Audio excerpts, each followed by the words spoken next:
Santa Marta is a perfect city to stay in before heading to Tayrona National Park or the Lost City, Ciudad Perdida. Santa Marta, founded in 1525, is the oldest surviving city in Colombia. We paid $55 each to fly Viva Colombia Air from Medellin to Santa Marta. We lucked out and arrived in town during the Fiestas del Mar festivities. There are plenty of good and inexpensive hotel and hostel options in town and close to the beach, as well as restaurants and vendors selling merchandise and street food. We saw several storefront agencies in town that will set you up a tour to Ciudad Perdida and Tayrona, but we decided to go to Tayrona on our own.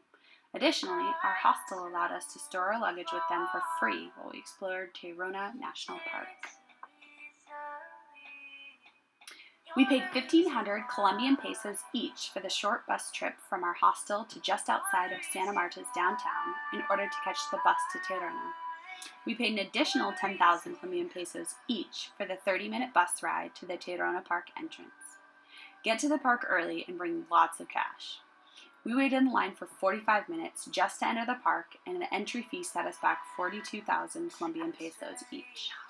We definitely recommend paying the additional 3,000 Colombian pesos for the ride from the park entrance to the trailhead. The trail can be a bit confusing at times, but you'll never get too lost.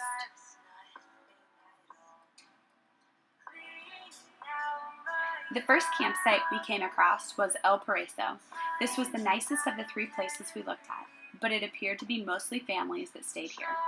We ate breakfast at El Paraiso one morning at a cost of 10,000 Colombian pesos each.